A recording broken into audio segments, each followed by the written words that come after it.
আজ বৃহস্পতিবার 11ই চৈত্র 2026 সালের 26শে মার্চ। মেষ রাশি, মেষ লগ্ন, এরিস সাইনের জাতক জাতিকাদের আজকের দিনটি কিন্তু মধ্যম প্রকৃতির অতিবাহিত হবে।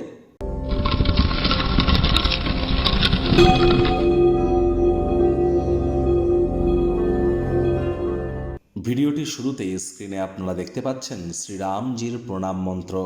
প্রথমেই আপনাদের সকলকে রাজযোগ চ্যানেলের তরফ থেকে শুভ রামনবমীর হার্দিক শুভেচ্ছা ও অভিনন্দন রইল। আপনারা ভগবান শ্রীরামজির উদ্দেশ্যে এই মন্ত্রটি রামায় রামচন্দ্রায় রামভদ্রায় বেধাসে রঘুনাথায় নাথায় সীতায়া পতায় নমো, এটি পারলে 108 বার জপ করুন, অত্যন্ত উপকৃত হবেন। কোনো কিছু না পারলে আপনারা বলুন জয় সিয়ারাম অথবা রঘুপতি রাঘব রাজা রাম পতিত পাবন সীতারাম, এটিও কিন্তু আপনারা জপ করতে পারেন। তাহলে দেখবেন আপনার ব্যক্তিত্বের সমৃদ্ধি হওয়া থেকে শুরু করে আপনার পরিবার, আপনার সমাজ, আপনার শরীর, আপনার ধর্ম, আপনার অর্থ, সকল ক্ষেত্রেই আপনারা নিজেদেরকে মহিমান্বিত করতে সক্ষম হবেন। বন্ধুরা, আজ কিন্তু আমরা যেটা দেখতে পাচ্ছি সেটি কি, দিনটি কিন্তু আপনাদের ক্ষেত্রে খুবই গুরুত্বপূর্ণ।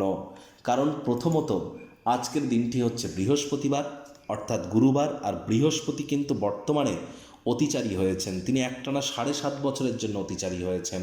তাহলে আজ সাত্ত্বিক জীবনযাপন গ্রহণ করুন, হলুদ রঙের বস্ত্র সামগ্রীর প্রয়োগ বেশি করুন, গুরুজনদেরকে সম্মান দিন, যারা দীক্ষা নেননি ইমিডিয়েট দীক্ষা গ্রহণ করুন যদি প্রোটেকশান চান তো। আর হ্যাঁ, আজ অবশ্যই যারা দীক্ষা নিয়েছেন তারা 108 বার গুরুমন্ত্র যেন জপ করতে ভুলবেন না। ভাগ্যমিটার আজ আপনাদের বলছে 7/10, ভাগ্য আপনাদের অনুকূলেই থাকবে। অর্থগত ব্যাপারে আপনাদেরকে একটু সাবধানতা অবলম্বন করেই চলতে হবে। ধূমপান, মদ্যপানের মতো যাদের ব্যাড হ্যাবিট আছে সেখান থেকে রিলিফ পাওয়ার জন্য দিনটি দুর্দান্ত। একটু প্রচেষ্টা আপনারা করেই দেখতে পারেন। আজ কায়িক পরিশ্রম হলেও দেখবেন শরীর মনে সতেজতা এবং তরতাজাই আপনারা অনুভব করবেন। কোলেস্ট্রল জাতীয় খাদ্য খাওয়া থেকে বিরত থাকুন।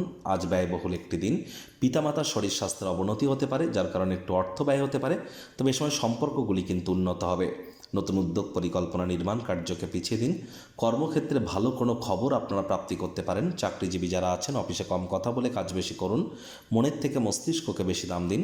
কোনো প্রকার অফিস পলিটিক্স বা গসিপিংয়ের অংশ যেন হবেন না, তাহলে কিন্তু বসের কুনজরে আপনারা পড়ে যেতে পারেন। রাজনীতিবিদ যারা আছেন জনসংযোগ বৃদ্ধি করলে, হার্ডওয়ার্ক করলে তবেই কিন্তু আপনাদের খ্যাতি বাড়বে।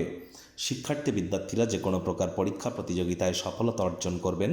উচ্চশিক্ষার জন্য যারা বিদেশ যাত্রার কথা ভাবছিলেন, ভাগ্যদেবীও আজ আপনাদের পক্ষেই আছেন। সন্ততি থেকে থাকলে তারাও তাদের কৃতিত্বের দ্বারা আপনাদেরকে গর্বিত অনুভব করাবে। হাউস ওয়াইফদের জন্য দিনটি এক প্রকার বেশ। প্রেমিক প্রেমিকা, স্বামী স্ত্রী দিনটিকে যতটা সম্ভব রোম্যান্টিক করে তোলা যায় সেই প্রচেষ্টাই তো আপনাদের জারি রাখা উচিত। অবিবাহিতদের বিবাহের যোগ পরিলক্ষিত হচ্ছে। যারা প্রেমে পড়েননি তাদের জীবনে স্বপ্নের নারী বা পুরুষের আগমন আজ কিন্তু হতেই পারে। একটু প্রচেষ্টা আপনাদেরকেও করতে হবে। শত্রুপক্ষ, বিরোধী পক্ষ আজ খুব একটি শক্তিশালী থাকছে না। পরিবার, পরিজন, নিকট স্থানীয় ব্যক্তিবর্গ, বন্ধু স্বজন সকলের সাথেই ভাব ভালোবাসা বাড়বে। বন্ধুবান্ধবদের মাধ্যমে গুরুত্বপূর্ণ যোগাযোগ কিন্তু আজ আপনারা তৈরি করতেই পারেন। আজ অবশ্যই আপনার পিতা বা মাতা আপনার স্বামী বা স্ত্রীকে বিশেষ আশীর্বাদ প্রদান করবে, যা আপনাদেরকে বিস্মিত করতে চলেছে।